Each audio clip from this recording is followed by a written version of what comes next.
हम कथा सुनाते राम सकल गुण धाम की। हम कथा सुनाते राम सकल गुण धाम की। ये रामायण है पुण्य कथा श्री राम की।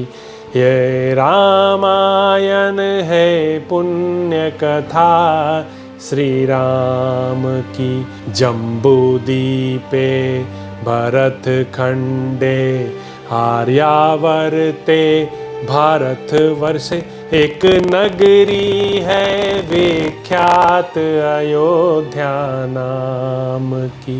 यह जन्म भूमि है परम पूज्य श्री राम की।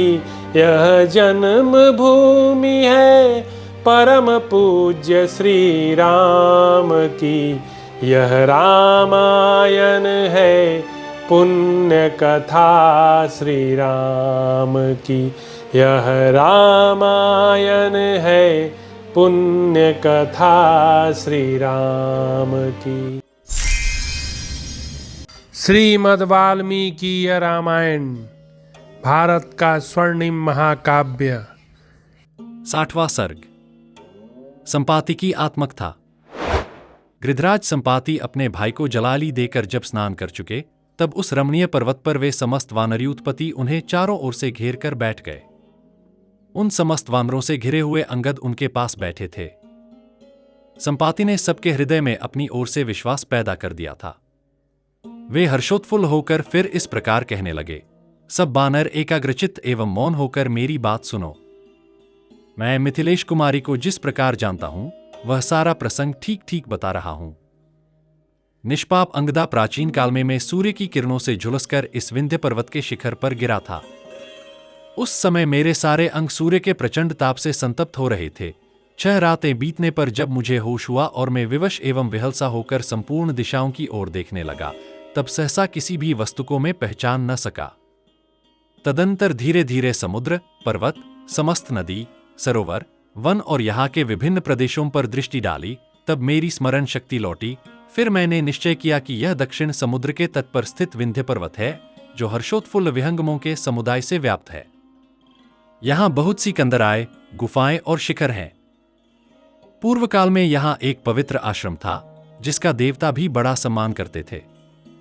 उस आश्रम में निशाकर, चंद्रमा नामधारी एक ऋषि रहते थे, जो बड़े ही उग्र तपस्वी थे। वे धर्मज्ञ निशाकर मुनि अब स्वर्गवासी हो चुके हैं। उन महर्षि के बिना इस पर्वत पर रहते हुए मेरे 8000 वर्ष बीत गए। होश में आने के बाद मैं इस पर्वत के नीचे ऊंचे शिखर से धीरे धीरे बड़े कष्ट के साथ भूमि पर उतरा। उस समय ऐसे स्थान पर आ पहुंचा जहां तीखे कुश उगे हुए थे। फिर वहां से भी कष्ट सहन करता हुआ आगे बढ़ा। मैं उन महर्षि का दर्शन करना चाहता था, इसीलिए अत्यंत कष्ट उठाकर वहां गया था। इसके पहले मैं और जटायु दोनों कई बार उनसे मिल चुके थे। उनके आश्रम के समीप सदा सुगंधित वायु चलती थी। यहां का कोई भी वृक्ष फल अथवा फूल से रहित नहीं देखा जाता था। उस पवित्र आश्रम पर पहुंचकर मैं एक वृक्ष के नीचे ठहर गया और भगवान निशाकर के दर्शन की इच्छा से उनके आने की प्रतीक्षा करने लगा। थोड़ी ही देर में महर्षि मुझे दूर से आते दिखाई दिए। वे अपने तेज से दीप रहे थे और स्नान करके उत्तर की ओर लौटे आ रहे थे। उनका तिरस्कार करना किसी के लिए भी कठिन था। अनेकानेक रीछ, हरिण, सिंह, बाघ और नाना प्रकार के सर्प उन्हें इस प्रकार घेरे आ रहे थे, जैसे याचना करने वाले प्राणी दाता को घेर कर चलते हैं। ऋषि को आश्रम पर आया जान ये सभी प्राणी लौट गए। ठीक उसी तरह जैसे राजा के अपने महल में चले जाने पर मंत्री सहित सारी सेना अपने अपने विश्राम स्थान को लौट जाती है। ऋषि मुझे देखकर बड़े प्रसन्न हुए और अपने आश्रम में प्रवेश करके पुनः 2 ही घड़ी में बाहर निकल आए।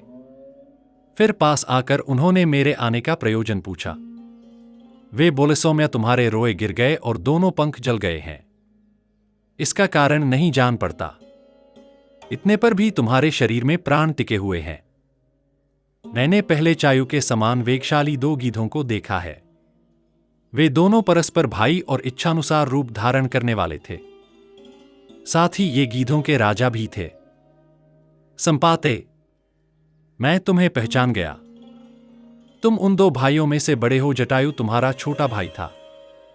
तुम दोनों मनुष्य रूप धारण करके मेरा चरण स्पर्श किया करते थे। यह तुम्हें कौन सा रोग लग गया है? तुम्हारे दोनों पंख कैसे गिर गए? किसी ने दंड तो नहीं दिया है? मैं जो कुछ पूछता हूं वह सब तुम स्पष्ट रूप से कहो। 61वां सर्ग। संपातिका निशाकर मुनि को अपने पंख के जलने का कारण बताना। उनके इस प्रकार पूछने पर मैंने बिना सोचे समझे सूर्य का अनुगमन रूप जो दुष्कर एवं दारुण कार्य किया था वह सब उन्हें बताया। उस समय न दक्षिण दिशा का ज्ञान होता था, न अग्निकोण अथवा पश्चिम आदि दिशा का ही। यद्यपि यह जगत नियमित रूप से स्थित था, तथापि उस समय मानो युगांत काल में अग्नि से दग्ध हो गया हो, इस प्रकार नष्ट प्राय दिखाई देता था। मेरा मन नेत्र रूपी आश्रय को पाकर उसके साथ ही हतप्राय हो गया। सूर्य के तेज से उसकी दर्शन शक्ति लुप्त हो गई। तदंतर महान प्रयास करके मैंने पुनः मन और नेत्रों को सूर्यदेव में लगाया। इस प्रकार विशेष प्रयत्न करने पर फिर सूर्यदेव का दर्शन हुआ। वे हमें पृथ्वी के बराबर। मैंने कहा, भगवन, मेरे शरीर में घाव हो गया है तथा मेरी इंद्रियां लज्जा से व्याकुल हैं। ही जान पड़ते थे, इसलिए अधिक कष्ट पाने के कारण मैं अच्छी तरह बात भी नहीं कर सकता। मैं और जटायु दोनों ही गर्व से मोहित हो रहे थे। अतः अपने पराक्रम की थाह लगाने के लिए हम दोनों दूर तक पहुंचने के उद्देश्य से उड़ने लगे।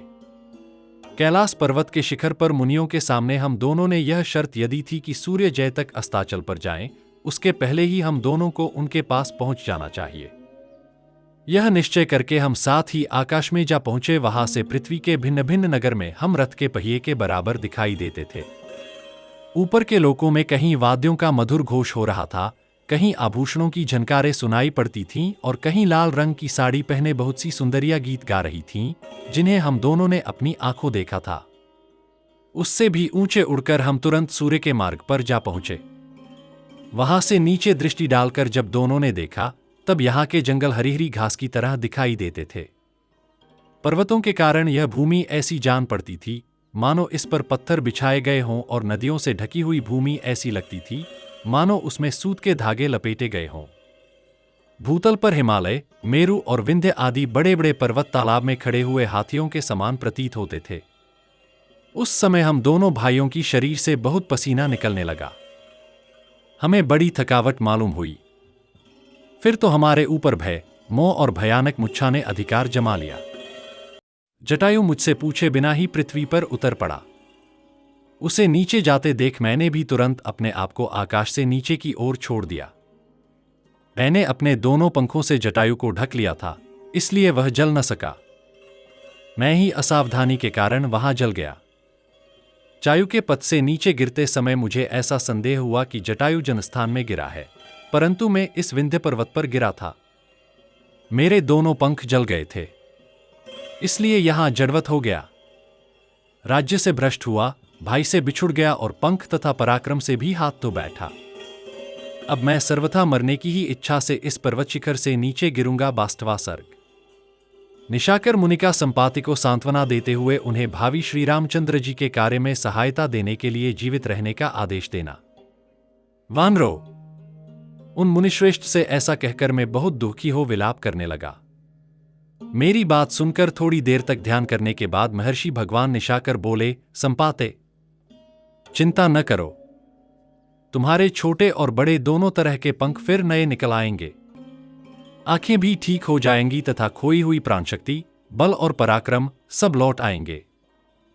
मैंने पुराण में आगे होने वाले अनेक बड़े बड़े कार्यों की बात सुनी है।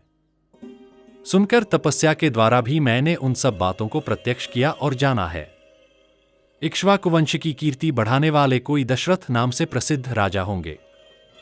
उनके एक महातेजस्वी पुत्र होंगे, जिनकी श्रीराम के नाम से प्रसिद्धि होगी।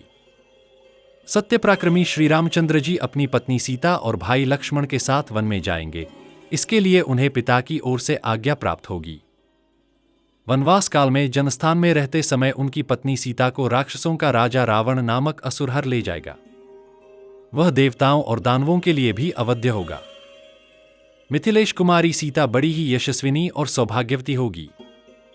यद्यपि राक्षसराज की ओर से उसको तरह तरह के भोगों और भक्ष्य भोज्य आदि पदार्थों का प्रलोभन दिया जाएगा, तथापि वह उन्हें स्वीकार नहीं करेगी और निरंतर अपने पति के लिए चिंतित होकर दुख में डूबी रहेगी। सीता राक्षस का अन्न नहीं ग्रहण करती, यह मालूम होने पर देवराज इंद्र उसके लिए अमृत के समान खीर, जो देवताओं को दुर्लभ है, निवेदन करेंगे। उस अन्न को इंद्र का दिया हुआ जानकर जानकी उसे स्वीकार कर लेगी और सबसे पहले उसमें से अग्रभाग निकालकर श्री रामचंद्र जी के उद्देश्य से पृथ्वी पर रखकर अर्पण करेगी। उस समय वह इस प्रकार कहेगी, मेरे पति भगवान श्री राम तथा देवर लक्ष्मण यदि जीवित हों अथवा देव भाव को प्राप्त हो गए हों, यह अन्न उनके लिए समर्पित है। संपाते रघुनाथ जी के भेजे हुए उनके दूत वानर यहां सीता का पता लगाते हुए आएंगे। उन्हें तुम श्री राम की महारानी सीता का पता बताना। यहां से किसी तरह कभी दूसरी जगह न जाना। ऐसी दशा में तुम जाओगे भी कहाँ, देश और काल की प्रतीक्षा करो। तुम्हें फिर नए पंख प्राप्त हो जाएंगे। यद्यपि मैं आज ही तुम्हें पंखयुक्त कर सकता हूं, फिर भी इसलिए ऐसा नहीं करता कि यहां रहने पर तुम संसार के लिए हितकर कार्य कर सकोगे। तुम भी उन दोनों राजकुमारों के कार्य में सहायता करना। वह कार्य केवल उन्हीं का नहीं, समस्त ब्राह्मणों, गुरुजनों, मुनियों और देवराज इंद्र का भी है। यद्यपि मैं भी उन दोनों भाइयों का दर्शन करना चाहता हूं, परंतु अधिक काल तक इन प्राणों को धारण करने की इच्छा नहीं है। अतः यह समय आने से पहले ही मैं प्राणों को त्याग दूंगा, ऐसा उन तत्वदर्शी महर्षि ने मुझे कहा था। इस प्रकार श्री वाल्मीकि निर्मित आर्ष रामायण आदि काव्य के किष्किंधा कांड में 22वां सर्ग पूरा हुआ। हम कथा सुनाते राम सकल गुण धाम की, हम कथा सुनाते राम सकल गुण धाम की। ये रामायण है पुण्य कथा श्री राम की, ये रामायण है पुण्य कथा श्री राम की। जम्बूदीपे भरत खंडे आर्यावर्ते भारत वर्षे एक नगरी है विख्यात अयोध्या नाम की। यह जन्म भूमि है परम पूज्य श्री राम की, यह जन्म भूमि है परम पूज्य श्री राम की। यह रामायण है पुण्य कथा श्री राम की, यह रामायण है पुण्य कथा श्री राम की।